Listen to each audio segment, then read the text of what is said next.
Ontario's Auditor General Shelley Spence released her annual report today and included in the findings a scathing look at the process behind the Science Centre move and the redevelopment of Ontario Place. The estimated cost of relocating the Ontario Science Centre to Ontario Place has increased nearly $400 million from the March 2023 business case that recommended the new building. We also found that the call for development process was not fair and transparent. All right, to break it all down, a lot to unpack is our Queen's Park Bureau Chief Colin D'Mello. He joins us from the provincial legislature. And Ms. Spence, fair to say, Colin did not pull any punches.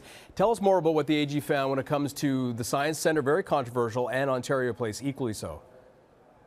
Well, as you mentioned, Anthony, those are the two most controversial decisions to come out of Queen's Park in the last number of years. Let's start with the Ontario Science Centre. In 2023, the Ford government said that they were going to move it from its current location at Don Mills in Eglinton all the way down to Ontario Place because they said it would be cheaper to relocate rather than renovate. At that time, the government had said it would cost about $1.4 billion to renovate versus just over $1 billion to relocate. As you heard Shelley Spence say there, now the costs have actually increased. In about 8 months, those costs to relocate have increased by about $400 million, meaning it would cost about $1.4 billion to move it or $1.4 billion to renovate it, which is what a lot of critics here at Queen's Park say the government should be doing, keeping that existing location in place and just spending the money to renovate it over a 50-year period.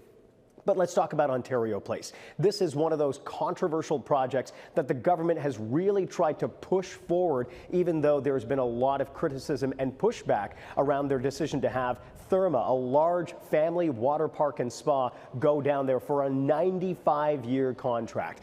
The Auditor General had found that the process over the bidding and the actual awarding of the contract was largely unfair. They said that in 2019, the government had opened up a call for development, but that process was largely pockmarked with a lot of government influence, not necessarily interference, but definitely some influence. They found that infrastructure officials, as an example, and members of the Premier's office were having direct conversations with some of the bidders in the process, despite the fact that that call for development application process explicitly stated there was to be no interaction with government. One company actually ranked really low on the list, but then government officials worked with that company to retool and fine-tune their submission. They submitted late and were suddenly moved up the list. So there was a lot of questions about exactly what was going on. Michael Lindsay, who's the head of Infrastructure Ontario, took on that questions about why there was so much interaction between those who were bidding